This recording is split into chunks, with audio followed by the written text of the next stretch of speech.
dois ilustres convidados. Sexta-feira, meio-dia, é dia de boa conversa com o Coronel Gerson Gomes, que traz uma querida advogada, a doutora Carol Siebra. Aliás, Coronel, eu tive a chance de encontrar a Carol sábado e domingo, agora estivemos juntos em Fortaleza.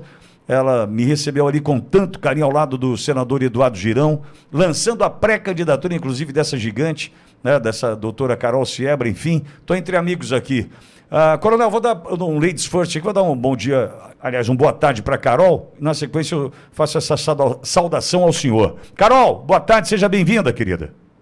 Boa tarde, Pitoli, é sempre um prazer estar com você. E o Coronel Gerson também eu tive a oportunidade de abraçar há pouco tempo também. É muito bom estar com amigos que têm a mesma vibração que a gente e que lutam pelas mesmas causas. Estamos juntos. Carol, seja bem-vinda. Coronel, obrigado pelo presente que o senhor nos dá. Trazer a Carol para a nossa conversa de hoje, Coronel. Pois é, Pitoli, como ela disse, nós estivemos juntos há poucos dias aqui na Flórida com aquele evento em que a ASFAV representou o Brasil, as famílias dos perseguidos políticos, dos presos políticos, naquele evento em Miami, da Organização dos Estados Americanos, em que ela, a Gabriela Ritter e o Dr. Ezequiel Silveira fizeram a defesa em dois eventos, um evento específico sobre a perseguição política e especificamente a violação de direitos humanos no Brasil, mas um segundo evento muito importante e que foi feito a quatro mãos com os venezuelanos sobre o avanço do Alexandre de Moraes no Brasil sobre as prerrogativas dos advogados. Então eu parabenizo o trabalho da ASFAV, mas hoje eu pedi para a Carol vir aqui no início do nosso programa. A pauta está pesada, mas assim mesmo eu sei que ela está com dificuldade, o Ezequiel, Gabriela, e ela aqueceu o meu convite, porque ontem eu vi você falar sobre uma notícia, aliás, entre várias notícias negativas, né, que estão deixando parte da militância, até mesmo do movimento conservador no Brasil, meio cabisbaixo, meio triste, mas hoje eu quero fazer uma análise um pouco mais estratégica da geopolítica, mas eu pedi para a Carol vir, porque eu percebi que você falou sobre a prisão lá na Argentina dos nossos patriotas que estão lá e que teriam sido julgados ou teriam sido considerados pessoas aptas à extradição, ou seja, aquecendo um pedido do Brasil. Houve sim esse julgamento, é verdade, mas conversando tanto com os advogados da ASFAV quanto com o pessoal na Argentina, as Marias, e conversando com o contexto, eu percebi que faltaram algumas informações importantes, Pitoli. Então eu pedi que a Carol viesse para esclarecer que não é bem assim o que está acontecendo, ainda faltam algumas etapas importantes, principalmente no campo político. Perfeito. Carol, a gente quer te ouvir sobre esse assunto de extrema importância para a gente entender o que de fato aconteceu por ali, Carol. Então, Pitoli, tivemos uma primeira decisão negativa, né, pela permanência daquelas pessoas que estão presas ali, os 5 que estão presos. Essa decisão vai haver recurso, o recurso dos advogados deles, que irá levar o processo para a Suprema Corte. Após a decisão da Suprema Corte, ali, ainda vai para a decisão administrativa do presidente Milei. Então, é importante que se saiba, porque muito se tem noticiado de que o juiz Rafecas ali decidiu pela extradição dos 5 brasileiros, mas eles não explicaram que existem outras etapas. Apesar dessas etapas que deveriam existir também no Brasil terem sido usurpadas pelo ministro, lá na Argentina o processo está seguindo de forma, digamos que quase normal. Não normal porque a gente sabe que em questão de direitos humanos, essas pessoas que pediram asilo político não deveriam estar presas, né? Não deveria sequer existir pedido de extradição, porque quando se pede uma proteção de um Estado por perseguição política, a convenção que visa os direitos humanos do perseguido político, ela prevê que ele não pode ser devolvido para o seu país. Então, é importante que as pessoas entendam que, apesar dessa primeira decisão do juiz Rafecas, eles não vão poder ser devolvidos para o país deles se não depois do processo passar pela Suprema Corte e do Milei decidir se eles serão devolvidos ou não. É por isso que também a gente está correndo com essa questão da anistia aqui dentro do Brasil, para que a gente consiga a liberdade dessas pessoas e que elas não sejam não só extraditadas, mas que elas fiquem livres de fato. Coronel, posso fazer uma pergunta para a Carol, Coronel? Por favor. Carol, a minha dúvida vai no seguinte sentido. Essas pessoas, esses 5 brasileiros, 4 homens e uma mulher, salvo engano, né, Carol? São 4 homens e uma mulher. Eles estão presos por qual motivo? Sendo que eles tinham o que a gente chamaria de precária, né? Uma autorização para estar, inclusive trabalhando na Argentina, essa autorização concedida pelo CONARE, que é o Conselho Nacional de Refugiados, enfim. O que levou esses brasileiros para a cadeia e por que não estão soltos, haja vista que tinham essa autorização para ali estarem, Carol? A gente tem que entender, Pitoli, que a Argentina ela sai de um processo que nem o Brasil saiu ali em 2019. Então, existe ainda muito aparelhamento das instituições. E nisso, a gente foi surpreendido com o pedido do ministro que encaminhou daqui do Brasil lá para a Argentina e que caiu na mão de um juiz que a gente não pode dizer que ele é imparcial, né? Um juiz que tem proximidade com o ministro Alexandre de Moraes, e ele aceitou. E isso a gente consegue observar, Pitoli, nas entrelinhas desse processo, é que esses que foram presos, os 5, eles tinham acabado de renovar o seu asilo provisório ali no CONARE, e logo em seguida a polícia foi chamada para prendê-los, porque existia um mandado de prisão em aberto desse juiz Rafecas. E aí eles foram presos. Normalmente, os processos de extradição na Argentina, eles são rápidos. E as pessoas que são presas para serem extraditadas ao seu país, elas respondem normalmente em liberdade, com uso de tornozeleira e etc.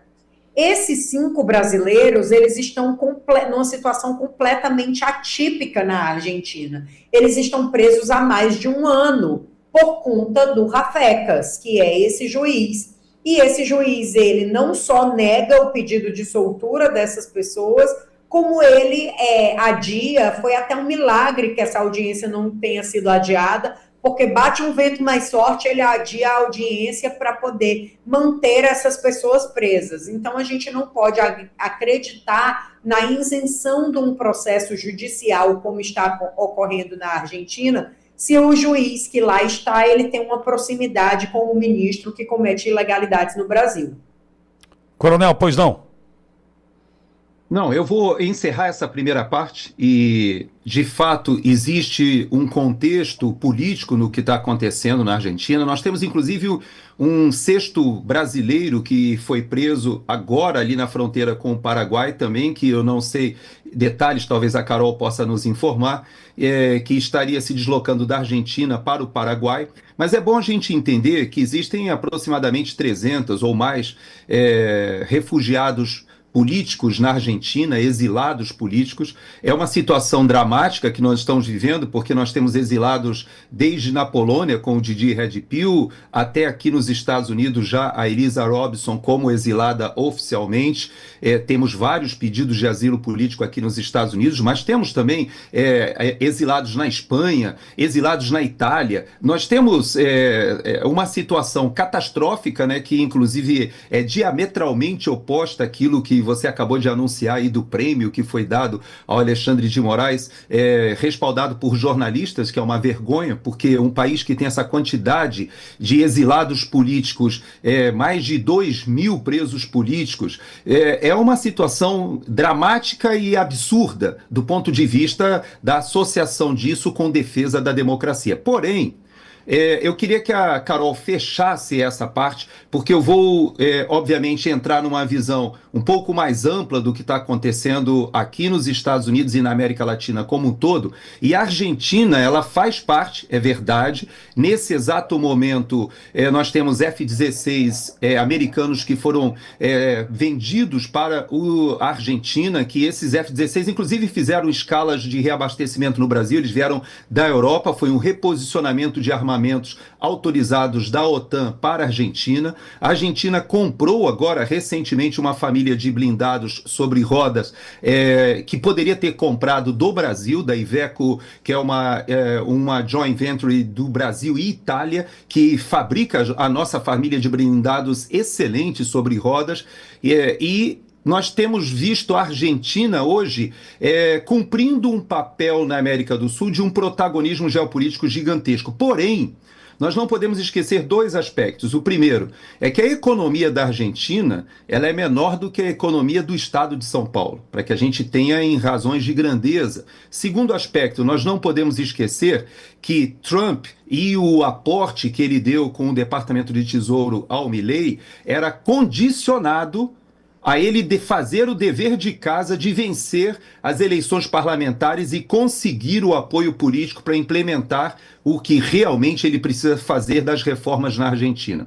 Então veja que é um faseamento, é um marco temporal muito maior do que a gente às vezes imagina, e os argentinos fizeram o dever de casa. E é nesse contexto que eu agradeço muito a Carol que tenha vindo aqui, inclusive parabenizando a Carol agora sobre essa decisão de migrar da luta jurídica para a luta política, porque ela é uma grande testemunha de que todo o julgamento farsesco que acontece no STF, ele não é um julgamento jurídico, ele é um julgamento essencialmente político. Então, eu quero dizer, Carol, pedindo que você faça o encerramento aí dessa situação na Argentina, e até falando sobre esse sexto caso, mas te parabenizando, porque você sai de uma militância jurídica muito competente, eu quero te dizer, e vai para o campo que realmente é o campo que vai decidir as coisas no Brasil, já que neste momento a Constituição está sendo desrespeitada, as leis são, de certa maneira, usadas até pela organização criminosa que hoje se instalou junto ao poder em Brasília.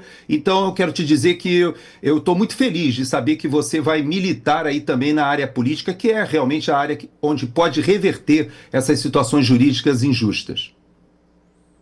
Eu agradeço, Coronel, agradeço muito a vocês que são entusiastas também, né, dessa nova situação que me encontro, mas é um objetivo que temos em comum, né, um objetivo de fazer parlamentares para que lutem pelas nossas causas, valores e bandeiras. E hoje a gente encontra muita dificuldade dentro do parlamento diante de não ter tantas pessoas ali que defendem as nossas bandeiras, e é por isso que eu aceitei o convite e coloco o meu nome à disposição do povo do Ceará para vir ser candidata.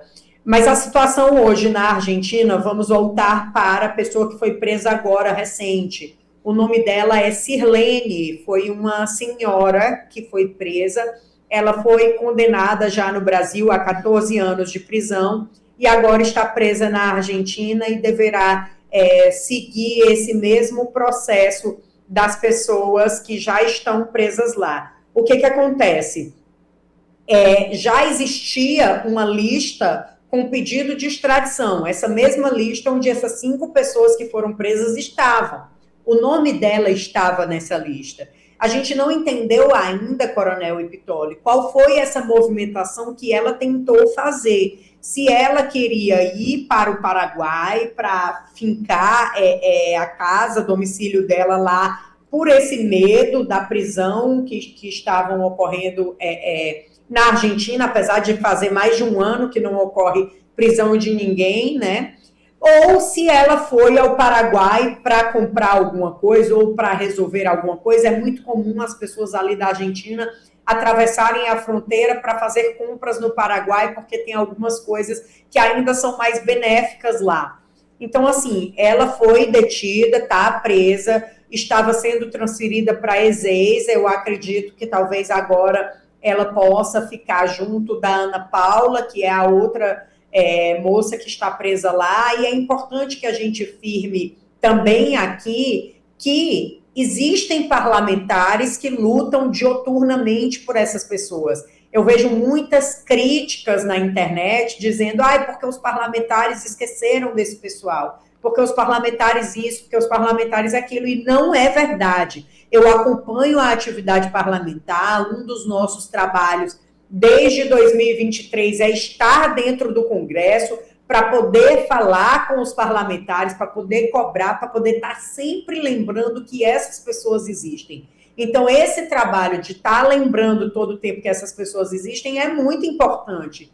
Mas dizer que elas foram esquecidas chega a ser injusto com vários deles que se comunicam. É porque nem tudo pode ser falado, nem tudo pode ser postado, nem tudo pode ir para entrevista. Mas existem muitas coisas que são resolvidas no offline. São muitas tratativas ali dos parlamentares com as autoridades argentinas também. Não é no nosso tempo. A gente tem que entender que as coisas acontecem no tempo que elas têm que acontecer. Então, é importante que a gente saiba que hoje no Brasil a gente tem exilados tanto na Argentina como em outros países, não só da América do Sul, mas também ali na Polônia, temos na Europa, na Itália, temos nos Estados Unidos.